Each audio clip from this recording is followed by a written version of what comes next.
এই মুহূর্তে কিন্তু আমরা রয়েছি আরজি কর ট্রমা কেয়ার সেন্টারের সামনে। একজন পেশেন্ট দাঁড়িয়ে রয়েছে।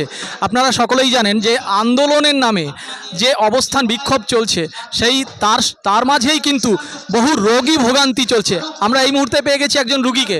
দাদা, আপনার নাম? মদন সাধুগা। আচ্ছা, আপনি পেশেন্ট নিয়ে এসছেন, এখনো কি পেশেন্ট পরিষেবা পাননি? কোনো পরিষেবা হয়নি, বলছে হবে না, ডাক্তারবাবু নেই। ডাক্তারবাবু নেই, অথচ আপনি কতক্ষণ ঘুরছেন?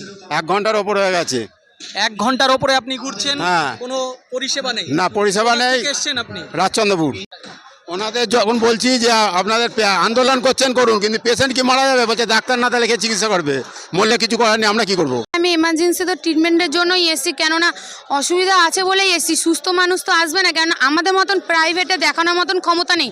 1000 টাকা দিয়ে ডাক্তার দেখাবো প্লাস আবার ওষুধ, এই জন্য আমরা হসপিটালেই এসেছি যে আমরা সেবা পাবো, কিন্তু কোনো জায়গায় দেখছে না, পুরো অলরেডি বন্ধ হচ্ছে। তাতে এবার আমরা কি করব বলুন? এটা তো পাবলিক মরে যাবে না।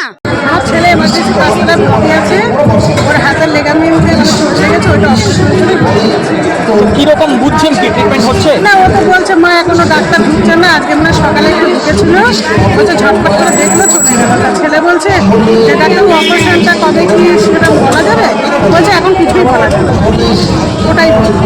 আর নর্মাল সময়, অন্যান্য সময় পেশেন্ট দেখার জন্য না, ও তো যেদিন যে ভর্তি হচ্ছে সেই দিন, তার পরের দিন থেকে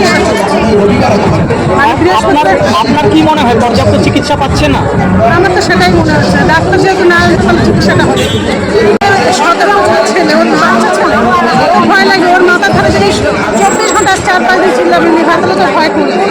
আবার আমি যে আসছি আমাকে বলছে মা তুমি কিন্তু সাবধানে শো, কিন্তু তাহলে ওর মনে কি হচ্ছে?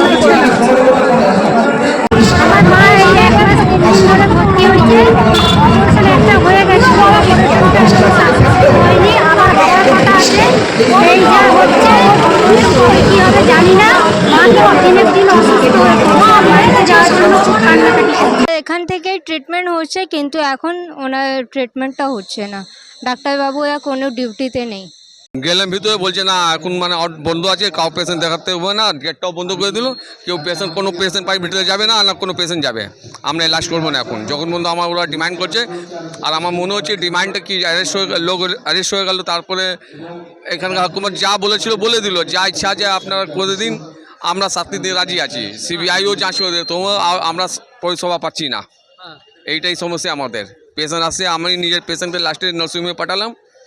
এইখানে নার্সিংহোমে আমার সেই পকেটে ক্ষমতা নেই কি নার্সিংহোমে টাকা দিতে পারবো।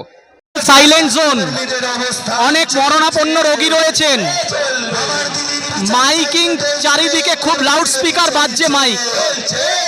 এটা আপনারা ডাক্তার হিসাবে এটাকে সমর্থন কিভাবে করছেন? যেহেতু যে অপরাধ করেছে আমরা তাই তার নিরপেক্ষ তদন্তে তার শাস্তি হোক। হাসপাতাল সাইলেন্ট জোন কি জোন না? অবশ্যই সাইলেন্ট জোন, কিন্তু যে ঘটনাটা একটা অন্যায়ের প্রতিবাদ করতে গিয়ে আর একটা অন্যায় কি করে ফেলছেন না?